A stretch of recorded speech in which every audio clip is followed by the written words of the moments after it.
चार सप्तक के कवियों के ट्रिक करने से पहले हम इन कवियों के कालक्रम अनुसार इनका विवरण पढ़ेंगे। लेकिन सबसे पहले आप तार सप्तक के संपादित सन को ध्यान में रखेंगे क्योंकि एग्ज़ाम में ये पूछे जाते हैं। तो चलिए तार सप्तक के कवियों का कालक्रम अनुसार विवरण पढ़ते हैं। तार सप्तक के पहले कवि सच्चिदानंद हीरानंद वात्स्यायन अगे और इनका जन्म 1911, मृत्यु 1987 और जन्म स्थान इनका देवरिया था। दूसरे कवि रामविलास शर्मा, इनका जन्म 1912, मृत्यु 2000 में और इनका जन्म स्थान उन्नाव था। और तीसरे गजानन माधव मुक्तिबोध और इनका जन्म 1917 और मृत्यु 1964 में हुआ और जन्म स्थान इनका ग्वालियर था। अगले कवि प्रभाकर माचवे बलवंत, इनका जन्म 1917, मृत्यु 1991 और जन्म स्थान ग्वालियर था। अगले कवि नेमीचंद्र जैन, इनका जन्म 1918 और जन्म स्थान आगरा। और अगले गिरजा कुमार माथुर, इनका जन्म 1918 और मृत्यु 1994 और जन्म स्थान मध्य प्रदेश। अंतिम कवि भारत भूषण अग्रवाल और इनका जन्म 1919 और मृत्यु 1975, जन्म स्थान इनका मथुरा था। तो चलिए दोस्तों, तार सप्तक के कवियों को याद करने की सबसे आसान ट्रिक पढ़ लेते हैं। लेकिन इससे पहले इन कवियों को एक साथ पढ़ लेते हैं।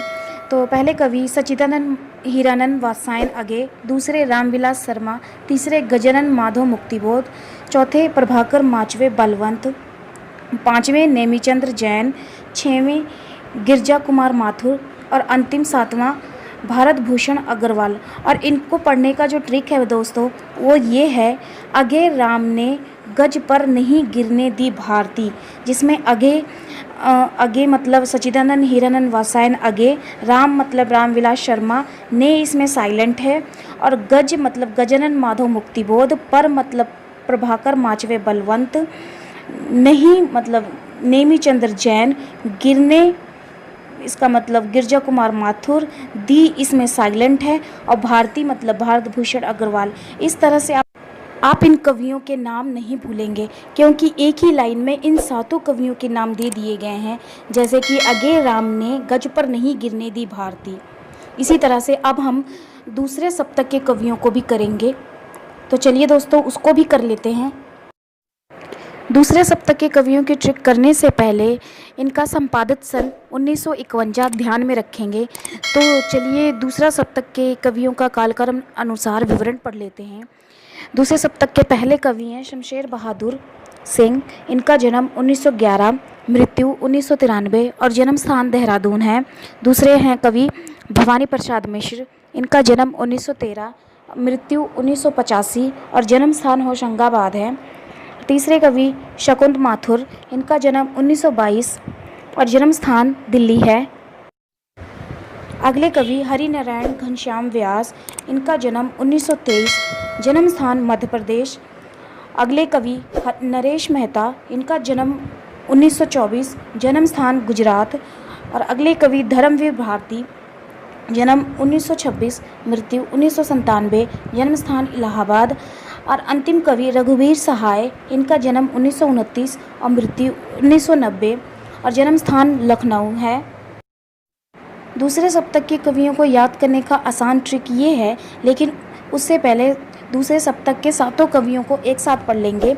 शमशेर बहादुर सिंह, भवानी प्रसाद मिश्र, शकुंत माथुर, हरिनारायण घनश्याम व्यास, नरेश मेहता, धर्मवीर भारती, रघुवीर सहाय। और जो इसकी आसान ट्रिक ये है, सुन शमशेर की भवानी, हरि नरेश रघु धर्म संकट में, इसमें सुन साइलेंट है। शमशेर मतलब शमशेर बहादुर सिंह की इसमें साइलेंट है। भवानी भवानी प्रसाद मिश्र, हरि नारायण घनश्याम व्यास, नरेश नरेश मेहता, रघु मतलब रघुवीर सहाय, धर्म मतलब धर्मवीर भारती और संकट मतलब शकुंत माथुर और मैं इसमें साइलेंट है। इस तरह से आप इन सातों कवियों को एक लाइन में रखकर याद कर सकते हैं, जो काफ़ी आसान है, आप इनको भूलेंगे भी नहीं। तीसरे सप्तक के ट्रिक को पढ़ने से पहले तीसरे सप्तक के संपादित सन 1959 को ध्यान में रखेंगे क्योंकि एग्ज़ाम में ये पूछे जाते हैं। तो चलिए अब तीसरे सप्तक के कवियों के कालक्रम अनुसार विवरण पढ़ लेते हैं। तो तीसरे सप्तक के पहले कवि हैं प्रयाग नारायण त्रिपाठी। इनका जन्म 1919 और जन्म स्थान रायबरेली। दूसरे कवि मदन वात्सायन, इनका जन्म स्थान 1922 और जन्म स्थान को लेकर मतभेद है, तो इसीलिए मैंने इनका नाम यहाँ पे नहीं लिखा है। तीसरे कवि विजय देव नारायण शाही, इनका जन्म 1924 और मृत्यु 1982। जन्म स्थान इनका काशी है। चौथे कवि कुंवर नारायण 1927 और जन्म स्थान फैजाबाद है। अगले कवि सर्वेश्वर दयाल सक्सेना और जन्म 1927 और मृत्यु 1983 है और इनका जन्म स्थान बस्ती है। अगले कवि केदारनाथ सिंह और इनका जन्म 1932 और जन्म स्थान को लेकर मतभेद है। अंतिम कवि कीर्ति चौधरी और इनका जन्म 1935 और जन्म स्थान उन्नाव है। तीसरे सप्तक के कवियों के ट्रिक को करने से पहले इन सारे कवियों को एक साथ हम पढ़ लेते हैं। तो इन कवियों के नाम हैं प्रयाग नारायण त्रिपाठी, मदन वात्सायन, विजय देव नारायण शाही, कुंवर नारायण, सर्वेश्वर दयाल सक्सेना और केदारनाथ सिंह। अंतिम कवि कीर्ति चौधरी। तो तीसरे सप्तक के कवियों को याद करने की जो सबसे आसान ट्रिक है वो ये है दोस्तों कि केदार की पराग विजय में कुंवर सर्वेश्वर कीर्ति मदरा पीकर नाचे। इसमें केदारनाथ सिंह है कि इसमें साइलेंट है। प्रयाग मतलब प्रयाग नारायण त्रिपाठी, विजय मतलब विजय देव नारायण शाही में इसमें साइलेंट है। कुंवर मतलब कुंवर नारायण, सर्वेश्वर मतलब सर्वेश्वर दयाल सक्सेना, कीर्ति मतलब कीर्ति चौधरी, मदिरा मतलब मदन वात्सायन। पीकर नाचे इसमें साइलेंट है। इस तरह इन सातों कवियों के जो नाम हैं एक वाक्य में दे दिए गए हैं। जैसे आप पढ़ सकते हैं कि केदार की पराग विजय में कुंवर सर्वेश्वर कीर्ति मदरा पीकर नाचे। इस तरह दोस्तों ये एक लाइन में आप सातों कवियों को याद कर सकते हैं, जो आसान है। आप इनको ध्यान रखें तो आप इन कवियों को नहीं भूलेंगे। इसी तरह चौथे सप्तक के कवियों की ट्रिक करने से पहले इनका भी संपादित सन ध्यान में रखेंगे। तो चलिए दोस्तों चौथे सप्तक के कवियों के नाम पढ़ लेते हैं। पहला है अवधेश कुमार, राजकुमार कुंभज, तीसरे स्वदेश भरत, चौथे नंद किशोर आचार्य, पांचवें सुमन राजे, छवें श्री राम वर्मा और अंतिम कवि राजेंद्र किशोर। तो चौथे सप्तक के कवियों की जो ट्रिक है वो ये है, स्वदेश राज राजेंद्र ने अवध में नंद श्री राम का सुमन से स्वागत किया। इसमें स्वदेश मतलब स्वदेश भारत, राज मतलब राजकुमार कुंभज, राजेंद्र मतलब राजेंद्र किशोर ने इसमें साइलेंट है। अवध मतलब अवधेश कुमार, इसमें मे भी साइलेंट है। सॉरी दोस्तों मैंने मे को हाईलाइट नहीं किया, लेकिन इसमें मे भी साइलेंट है। और नंद मतलब नंद किशोर आचार्य, श्री राम मतलब श्री राम वर्मा का मतलब इसमें साइलेंट है। और सुमन मतलब सुमन राजे और से स्वागत किया भी इसमें साइलेंट है।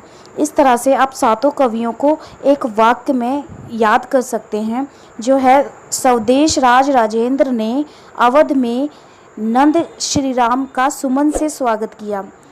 तो ये दोस्तों चारों सप्तक के कवियों की ट्रिक है। जयशंकर प्रसाद की रचनाओं को पढ़ने से पहले हम इनका संक्षिप्त जीवन वृत्त पढ़ेंगे। जयशंकर प्रसाद का जन्म 1889 और मृत्यु 1937 में हुआ। इनके पिताजी का नाम देवी प्रसाद और माताजी का नाम मुन्नी देवी था। इनके गुरुजी का नाम मोहनी लाल और इनके बाल्य नाम झारखंडी थे, उपनाम इनका कलाधर था।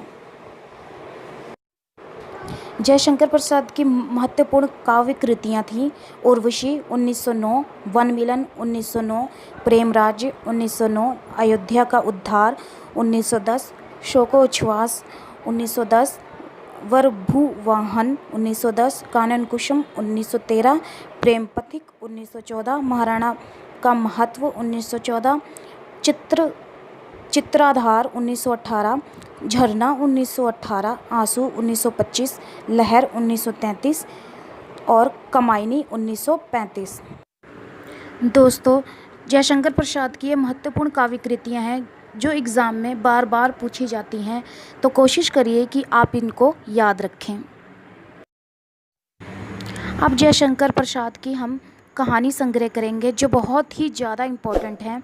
पहली है छाया 1912, प्रतिध्वनि 1926, आकाशदीप 1928, आंधी 1931, इंद्रजाल 1936।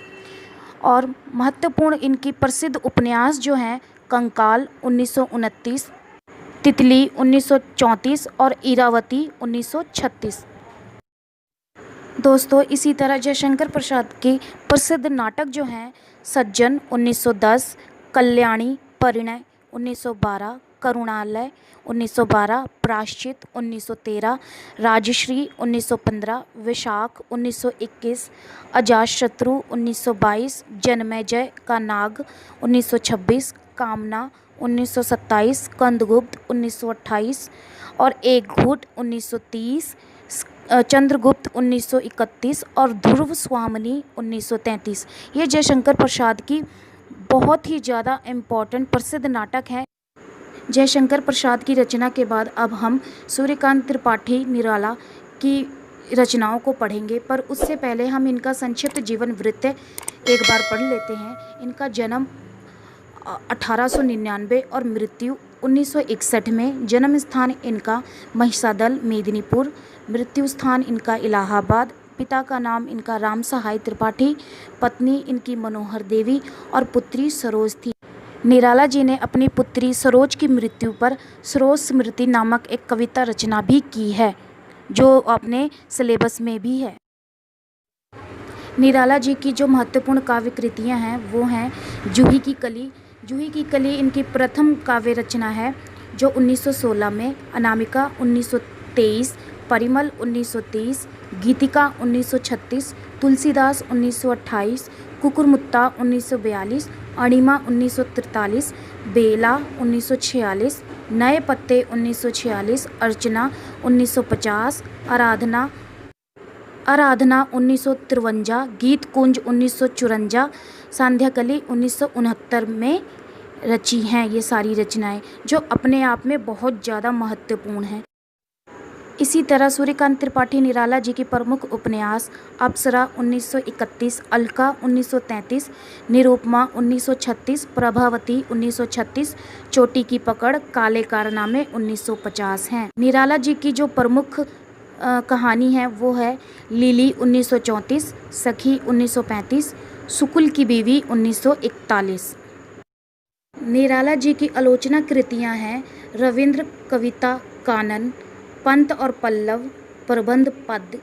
अब प्रमुख इनके निबंध है प्रबंध प्रतिमा, प्रबंध प्रतीक्षा, प्रबंध पूर्णिमा, चुंबक और चयन। सुमित्रा नंदन पंत की सभी रचनाओं को पढ़ने से पहले हम इनका संक्षिप्त जीवन वृत्त पढ़ेंगे।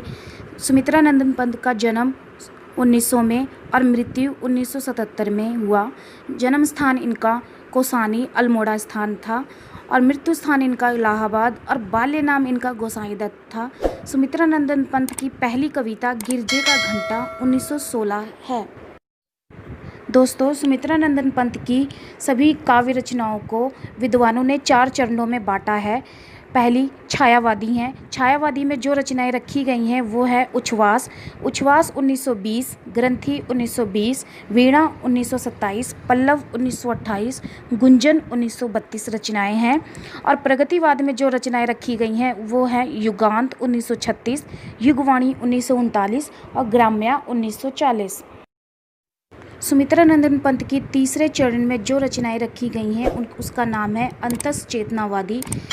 इनमें जो रचनाएं हैं वो है स्वर्ण किरण 1947, स्वर्ण धूलि 1947, युगपंथ 1949 है। और चौथा चरण जो है नव मानवतावादी, इसमें जो रचनाएं रखी गई हैं वो हैं उत्तरा 1949, अतिमा 1955, कला और बूढ़ा चांद 1959, लोकायतन 1964 और अंतिम है चितंबरा। इसी तरह महादेवी वर्मा की सभी रचनाओं को पढ़ने से पहले इनका भी हम संक्षिप्त जीवन वृत्त पढ़ेंगे।